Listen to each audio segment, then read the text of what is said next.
Your speech the other day when you accepted, when in that function where you defect to PKR, you make it very clearly that there's UPNO, that is undermining the two-party system.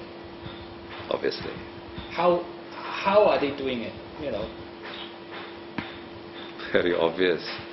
MACC goes into Perak, suddenly very hardworking, extremely competent, and arrest two of the Keadilan YBs. And the two is very critical, to the state government. And charge them for corruption. MACC charges them for corruption. And then the whole process is, we can see how they systematically went about using the institutions of this country. And the government fell. That's one. This Perak was really a big blow to democracy and the rule of law in this nation. Yet, I would not move. I say, I don't like this. In fact, I was one of the MCA leaders who said quite clearly in the early days, that they should call for fresh elections in Perak. I said that. There was not to be. Then you have so many other issues one by one. You see how the government uses the institutions, that many of them are created by the federal constitution for the purposes of creating a check and balance to the power of the executive. State assemblies, parliament, judiciary, MACC, the Royal Malaysian Police. These election commission, all these were meant to protect the interests of the people, which should be first and foremost in the agenda. But then they are being used. I mean, it's so obvious when you do something, do it in a clever way. But it was so obvious. There was no even attempt to try to pull the wool over the people's eye. Didn't care about that anymore. Topple the government. Try to topple Selangor. Same modus operandi. We can see what is happening. MACC goes in and in a almost brutish way, behaving as they do, and people are upset. And then the JuiMeng02 thing, that is the most stupid thing any government can do, to go to that extent, because the people will say enough is enough, time is up for you. We are the people who determines what is the future of this country, not the government. So in many ways, when Najib Muhyiddin tells the grassroots of UMNO, change. If you do not, the people would change the government. It's so obvious. March 2008 general elections was such a demonstration of Makul Sakti, the people's power. The people changes things. And I think for the first time, for a long, long time, this is the first time I see all races working together for change. And yet MACC is supposed to be a better version of the ACA. I mean, Abdullah came out with this idea, and it's supposed to be more independent. Yes, I'm sure Abdullah meant well, and he had the interests of the people at heart when he created the MACC. But any organization, as we know, is as good as the operators inside. And the operators have let themselves down, they have let the government down, and definitely the people down. So Najib is worse than Abdullah in terms of using government machinery? In terms of being we can see, unlike Abdullah, here we have an iron fist within a velvet glove operating. I don't know where that came from. Najib was a decent man. I rather liked him. I still like him.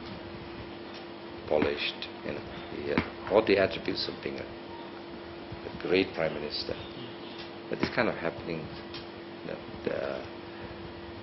you can see the luster being rubbed off.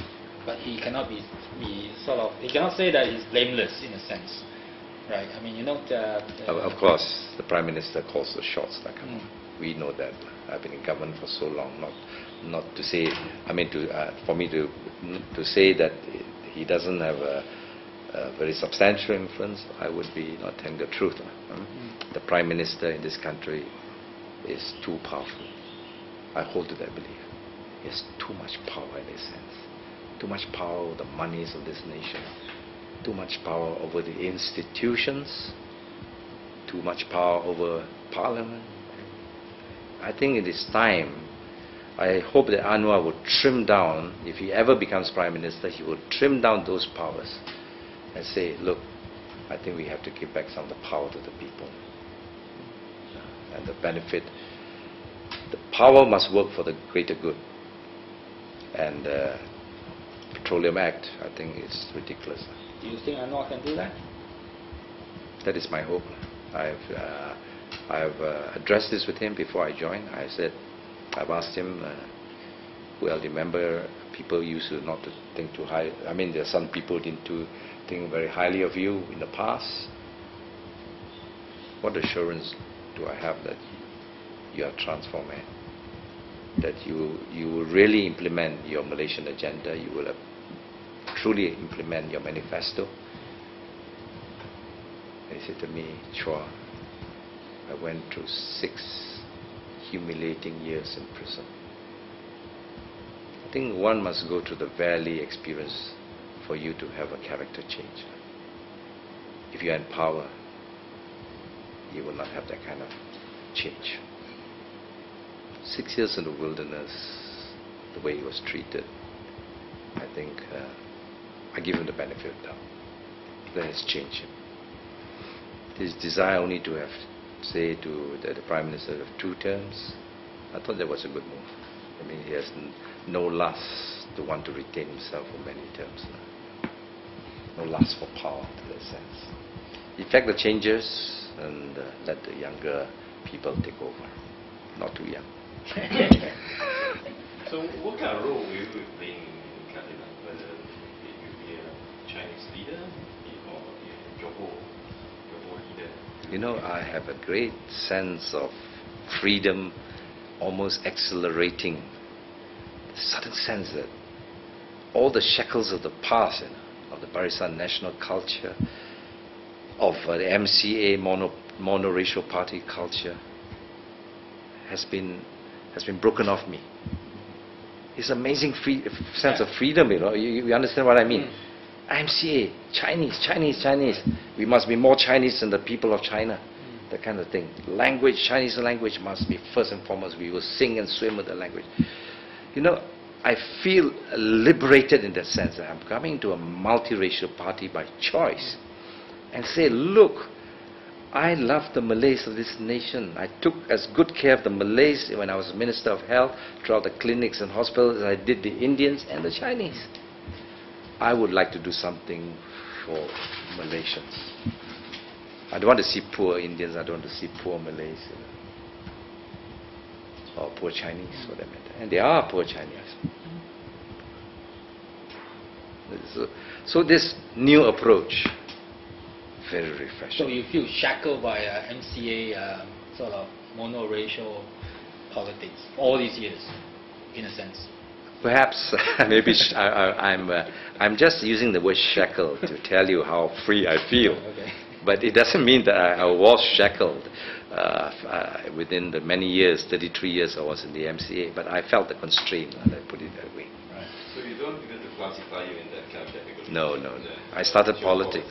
No.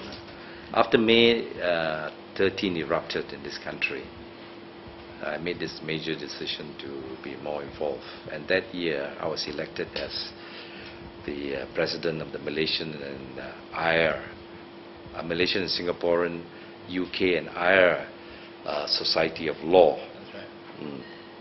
That was 1969, 1970. That was the involvement I wanted. You know, I love to have multiracial approach. But let's put it this way, the options were not there. Unless you join the opposition.